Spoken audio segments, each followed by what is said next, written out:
विदेशों से WhatsApp call आती हैं और खाते के खाते खाली हो जाते हैं।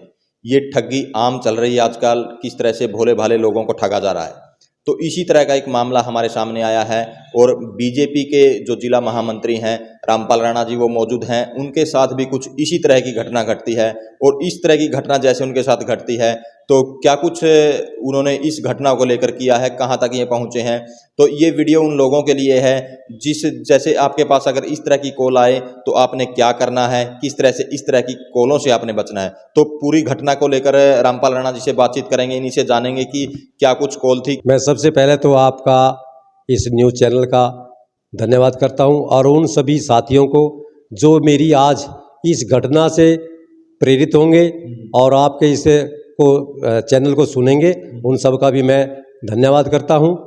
मेरे पास 5 दिसंबर 2023 को ठीक 12 बजे के लगभग एक व्हाट्सएप कॉल आई जिसका नंबर था 92 325 27 22 030।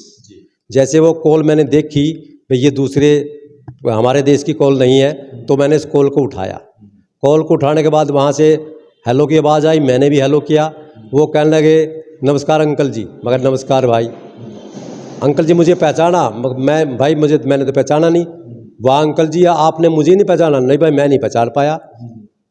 कह रहा मैं आपका भतीजा बोल रहा हूँ। भाई मेरे तो बहुत भतीजे हैं। आपके ऐसे कितने भतीजे? मेरे तो बहुत भतीजे हैं। मैं आपका ऑस्ट्रेलिया वाला भतीजा बोल रहा हूँ।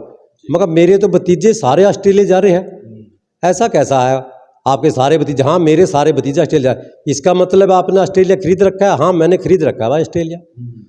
तो जैसे ही मैंने ये कहा खरीद रखा है तो उसने एकदम कॉल काट दी, क्योंकि मैं समझ चुका था ये फ्रॉड कॉल है, ये धोखा करने वाली है। तो इसलिए मैंने उसने वो काट दी, मैंने वो बंद कर दिया। तो इसके बाद क्या किया आपने? इसके बाद मुझे लगा कि ऐसी फ्रॉड कॉल हमारे देश में हम बहुत से लोगों पे आती है और वो शारीरिक का ठगी का शिकार बनते हैं। कुछ लोगों के साथ तो शारीरिक शोषण होता है, कुछ के साथ मानसिक होता है, कुछ के साथ आर्थिक भी होता है। उनके बैंक के खाते सारे खाली हो जाते हैं और वो बेचारे ठगी अपने आप को महसूस करते हैं।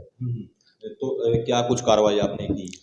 मैंने सोचा भाई क्यों ना मैं इसको अपने प्रशासन पे जाकर के इसकी रिपोर्ट दर्ज कराऊं, जिससे मेरे भाइयों तक ये अखबार के माध्यम से, टीवी के माध्यम से, अन्य चैनलों के माध्यम से वो समाज के पास पहुंचे, जन जन तक पहुंचे, वो पढ़ें और वो अपने आप को देख करके सचेत करें, ऐसी कॉल से बचें और अपने खाते खाली होने से बचें और अपना शारीरिक और मानसिक शोषण होने से भी बचें। जी तो जैसे जिला महामंत्री हो आप जी, आपने जैसे एफआईआर दर्ज करवाई है, हाँ जी। तो इसके लेकर क्या कुछ प्रयास आपने किया है? मैं हमारी जो यहाँ की एसपी महिला हैं, मैडम हैं श्रीमती उपासना देवी जी, मैं उनके पास गया और मैंने अपनी बात रखी। तो उन्होंने कहा ठीक है राणा जी कोई बात नहीं, हम आपका ये लिख लेते हैं, नंबर नोट कर लेते हैं, हम बात करेंगे। तो मैंने कहा जी इसके बारे में मुझे कैसे आप बताओगे क्या? कोई नहीं हम आपको बता देंगे, मगर इसकी रिपोर्ट हाँ कोई नहीं लिख लेंगे। तो उन्होंने मेरी उस टाइम तो लिखी नहीं। तो मैंने शाम को हमारे गृह मंत्री जो हरियाणा सरकार के हैं माननीय विज साहब जी, उनसे मैंने कॉल करी तो उनके पीए ने उठाई और वो कहने लगे हम यह बात करवाते हैं। तो थोड़ी देर बाद मेरे पास दोबारा कॉल आई तो कहने हाँ राणा जी क्या बात है? मका जी ऐसी ऐसी बात है, मेरे पास एक कॉल आई थी और मैं एसपी साहिबा के पास गया था, उन्होंने मेरी कॉल ठीक से लिखी नहीं और बात नहीं करी। तो कह कोई बात नहीं मैं अभी कॉल करता हूँ। तो विज साहब ने उन पर कॉल करी और मुझे कहा कि आप सुबह जाना, एक अपनी अच्छी सी एप्लीकेशन लिखवाना और अपनी एफआईआर दर्ज करवाना और वो मुझे बताना भी। तो मैंने ऐसे किया। अगले दिन मैं सुबह गया तो मैं एसपी साहिबा के पास गया, उन्होंने एक अपने पीएन को बुलाया और वो मेरा सारी बातचीत उनसे हुई। उन्होंने कहा राणा जी आप इनके साथ चले जाओ और आप इनके जाकर के अपनी एप्लीकेशन लिखवा दो। तो मैं उनके साथ गया, उन्होंने मेरी एप्लीकेशन लिखी और मैंने कहा भी मुझे इसका एफआईआर नंबर, कह रहा राणा जी इसका एफआईआर नंबर हम आपके व्हाट्सएप कॉल भी हमारे पास है, दूसरी कॉल भी इस पर हम आपको बता देंगे। तो शाम को मेरे पास कॉल आई, मैं बोल रहा हूँ साइबर क्राइम से, तो आपकी रिपोर्ट दर्ज होगी, इसका 31 नंबर है। तो जैसे आगे कार्रवाई होगी राणा जी हम आपको बता देंगे। तो अब एफआईआर आपकी दर्ज हो गई है, कार्रवाई आपकी हो गई है। हाँ जी। तो मतलब इस एफआईआर दर्ज करवाने का मकसद क्या है? मेरा मकसद ये है कि ऐसी फ्रॉड कॉल पहले भी मैं सुनता हूँ, मैं देख भी चुका हूँ, हमारे लोगों के साथ, भारत के जन जन के साथ बहुत धोखा हो रहा है। उनके साथ ऐसी फ्रॉड कॉल आती है और वो अपना कोई ना कोई रिश्तेदार, कोई ना कोई मिलने वाला दोस्त बता करके उसको यकीन दिला देते हैं, जिससे वो यकीन में आकर के उनसे बात कर लेता है।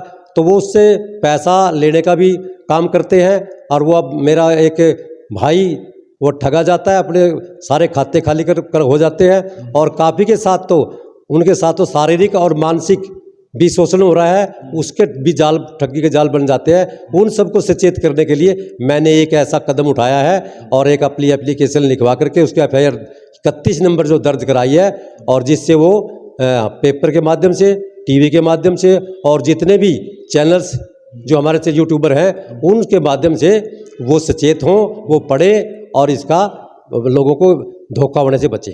जी, तो मतलब पहले अपना रिश्तेदार या करीबी बताते हैं वो। हाँ, पहले वो, हाँ, आम लोग इसी जाल में फंसते हैं। वो अपना कोई ना कोई रिलेशन बताते हैं, मैं आपका भतीजा हूँ, मैं आपका बेटा भाई बोल रहा हूँ, मैं आपका बोल रहा हूँ, मैं आपका दूर का रिश्तेदार हूँ, ये मेरा नाम है। तो उनको यकीन आ जाता है। कई बार तो उनकी बिल्कुल हूबहू आवाज़ में बोलते हैं, तो जिससे वो बेचारा फंस जाता है और वो उनका शिकार हो जाता है। जी, पुराना जी, जैसे आपने तो, आपके साथ सिर्फ प्रयास हुआ था ठगी का, आपने FIR दर्ज करवाई, यहाँ तक आप पहुँचे। कुछ लोग ठगी का शिकार भी हो जाते हैं, इसके बावजूद भी मतलब थाने तक नहीं पहुँचते, FIR वगैरह नहीं करवाते। हाँ, वो कहीं ना कहीं शर्म महसूस करते हैं और अपने आप को बचाते हैं भी, पब्लिक को, जनता को, परिवार को मेरा पता ना चले मेरे साथ जो घटना घटी है, तो उसको बचा के अपने आप को बचाते हैं। तो मेरा मानना है उन लोगों को ऐसा नहीं करना चाहिए। ऐसे जाल में फंस के, तो आज आप फंसे हो, कल को दूसरा भाई भी फंसेगा। तो आप भी उनकी आइए और रिपोर्ट दर्ज कराइए, सचेत हो जाए आगे के लिए और जनता को भी सचेत करें। जी, तो ये थे जिला महामंत्री रामपाल राणा जी, जिन्होंने बताया कि किस तरह से उनके पास जैसे विदेशों से कॉल आती है। तो ये वीडियो आपके लिए भी है। अगर आपके पास भी इस तरह की कोई कॉल आती है तो सचेत हो जाइए, क्योंकि कहीं ना कहीं कभी आप भी ठगी का शिकार न हो जाएं। और इसकी तुरंत जैसे इन्होंने FIR वगैरह करवाई, यहाँ तक कि इनकी जांच अभी तक चल रही है, करवाएं, ताकि जो इस तरह की कॉल करते हैं वो कहीं ना कहीं पकड़े जा सके और इस जालसाज को कहीं ना कहीं रोका जा सके। तो इस वीडियो को ज़्यादा से ज़्यादा शेयर करें, लाइक करें, कमेंट करें, ताकि ज़्यादा से ज़्यादा लोगों तक यह मैसेज पहुँच सके।